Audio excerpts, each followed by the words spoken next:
आगामी लोकसभा चुनाव में बीजेपी जिस जाति समीकरण को बैठने की कोशिश कर रही है वह चलने वाला नहीं है। मध्य प्रदेश में कम मोहन यादव के यूपी में यादव महाकुंभ करने और चुनाव प्रचार करने से कोई फर्क नहीं पड़ेगा। कांग्रेस के वरिष्ठ नेता और राज्यसभा में विपक्ष के डिप्टी लीडर प्रमोद तिवारी ने कहा, आगामी लोकसभा चुनाव में बीजेपी जिस जाति समीकरण को बैठाने की कोशिश कर रही है वह चलने वाला नहीं है। उन्होंने मध्य प्रदेश के सीएम मोहन यादव की लखनऊ में हुई जनसभा में यादव चला मोहन के साथ लगाए गए नारे पर प्रतिक्रिया देते हुए कहा, प्रदेश की जनता को यह बात अच्छी तरह से पता है कि ओबीसी का कौन सबसे ज्यादा शुभचिंतक है। उन्होंने कहा, ओबीसी की जनगणना करने से जो पार्टी दूर भाग रही है उस पार्टी के साथ ओबीसी समाज कतई नहीं खड़ा होगा। उन्होंने कहा, मध्य प्रदेश के सीएम मोहन यादव के यूपी में यादव महाकुंभ करने और चुनाव प्रचार करने से कोई फर्क नहीं पड़ेगा। कांग्रेस के वरिष्ठ नेता प्रमोद तिवारी ने भाजपा द्वारा 195 प्रत्याशियों की सूची जारी करने के बाद कांग्रेस के पिछड़ने के सवाल पर कहा, कांग्रेस अभी सही समय का इंतजार कर रही है। उन्होंने कहा, अभी चुनाव के लिए नोटिफिकेशन जारी भी नहीं हुआ। उन्होंने कहा, कांग्रेस पार्टी में जिले और ऑब्जर्वर की रिपोर्ट आ गई है। उन्होंने कहा, कांग्रेस में प्रत्याशियों के चयन को लेकर प्रदेश स्तर पर तैयारी पूरी कर ली गई है। जल्द ही कांग्रेस की प्रत्याशी की सूची जारी कर दी जाएगी। उन्होंने कहा कि जहां तक गठबंधन की सहयोगी समाजवादी पार्टी का सवाल है, सपा मुखिया अखिलेश यादव ने कई सीटों पर अपने प्रत्याशियों की घोषणा कर दी।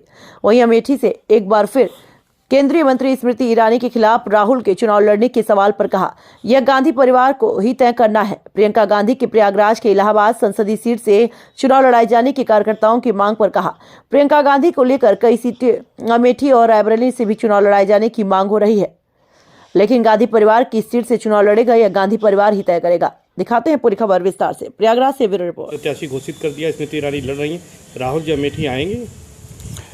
मैंने कहा ना, गांधी परिवार खुद तय करेगा कहाँ से लड़ना है, किसको लड़ना है। तो ये निर्णय पार्टी उन पर छोड़ देती है और ये निर्णय जो उनका होगा उसको पार्टी स्वीकार करेगी। अच्छा, उत्तर प्रदेश में समाजवादी पार्टी के साथ समझौता हुआ है, क्या कुछ और दलों के भी शामिल होने की संभावना है? बातचीत चल रही है? छोटे छोटे दल जो हैं उनसे बातचीत चल रही। कांग्रेस अपने स्तर पर बात कर रही है, अखिलेश जी अपने स्तर पर बात कर रहे हैं। इसमें बहुत से दल और घटक आ सकते हैं। मायावती जी भी अभी किसी गठबंधन के साथ नहीं, उन्होंने किसी सीट पर कैंडिडेट तक अभी घोषित नहीं किया है। मायावती जी ने साफ कर दिया है कि वो किसी के साथ कोई संबंध नहीं रखेंगी, किसी के साथ गठबंधन नहीं करेंगी। तो न मानने की उनकी बात कोई वजह नहीं मेरे सामने। अगर वो ऐसा कह रही है अकेले लड़ने को तो अकेले लड़ेंगी। अच्छा, कल बिहार में सत्ता पक्ष की इलाहाबाद संसदीय सीट आपके गठबंधन में समझौते में भी आई है और 84 में यहाँ पर अंतिम बार अमिताभ बच्चन जी जीते भी थे, उसके बाद से कभी कांग्रेस नहीं जीती। एक बात बहुत साफ है, गांधी परिवार कौन चुनाव लड़ेगा, कौन नहीं लड़ेगा और जो लड़ेगा वो कहाँ से लड़ेगा, ये गांधी परिवार को निर्णय लेना है। उसमें ना मैं कोई सुझाव दे सकता हूँ, ना मैं कोई मांग कर सकता हूँ, ना किसी को देना चाहिए।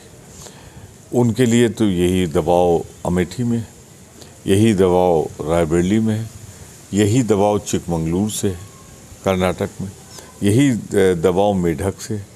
तो उनके लिए तो बहुत सारी सीटों में बहुत सारे प्रस्ताव हो रहे हैं, बिहार से प्रस्ताव हो रहा है। तो ये निर्णय उन पर छोड़ देना चाहिए, वो जो निर्णय लेंगे उसका हम सब पालन करेंगे। अमेठी से पिछली बार जो है स्मृति ईरानी ने जीत दर्ज की थी और राहुल गांधी तरह से जो है बीजेपी ने 195 प्रत्याशियों की सूची जारी कर दी, जिसमें यूपी के भी 51 कैंडिडेट हैं और इसके बाद एक तरह से बढ़त ले ली है, बीजेपी का दावा है। कांग्रेस कब तक प्रत्याशी घोषित करेगी और क्यों पिछड़ रही है कांग्रेस इस मामले में? देख, कांग्रेस पिछड़ नहीं रही, अभी तो चुनाव का नोटिफिकेशन भी नहीं हुआ है। चुनाव के नोटिफिकेशन होते होते हमारे उम्मीदवारों की सूची जारी हो जाएगी और जिनको लड़ना है उनको बता भी दिया गया है, लेकिन हम तभी जारी करेंगे जब बीजेपी की जारी हो जाए, उसको देखकर, अन्य दलों की जारी हो जाए, उसको समझकर हम जारी करेंगे। दूसरी बात जो सबसे ज़्यादा इम्पोर्टेंट है कि भारतीय जनता पार्टी ने जैसे यहाँ 51 उत्तर प्रदेश में सूची दी है, तो ये 51 में तो उसके 3 को छोड़ के सभी सिटिंग, 3-4 को छोड़ के, तो उनके लिए रिपीट करना था। अब 51 के बाद जो बचे हैं उनके बारे में लगता है कि बीजेपी खुद भी नहीं श्योर है कि जीतेंगे कि नहीं जीतेंगे, तभी तो रोक लिया, वरना सिटिंग को जारी कर देते, क्या दिक्कत थी। तो जिन सिटिंग को नहीं जारी किया है प्रथम दृष्टया भाजपा की नज़र में कमज़ोर होंगे या उन पर पुनर्विचार की आवश्यकता होगी या अन्य और सूचनाओं की आवश्यकता होगी। तो मैं तो समझता हूँ कि भारतीय जनता पार्टी ने जारी इसलिए किया कि सिटिंग थे, और सिटिंग जिनके नहीं जारी किए वो ये इंगित करता है कि भारतीय जनता पार्टी खुद ही उनके मामले में श्योर नहीं।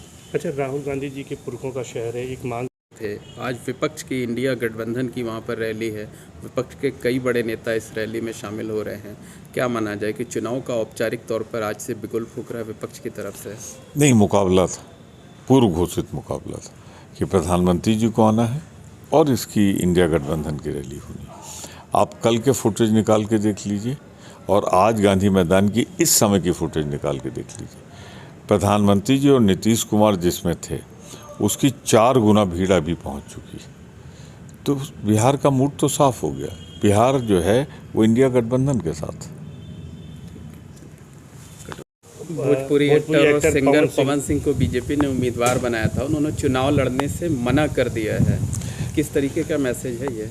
देखिए, जब जहाज़ डूबने लगता है तो उस पर जो यात्री सवार होते हैं कूद कूद के भागना शुरू कर देते हैं।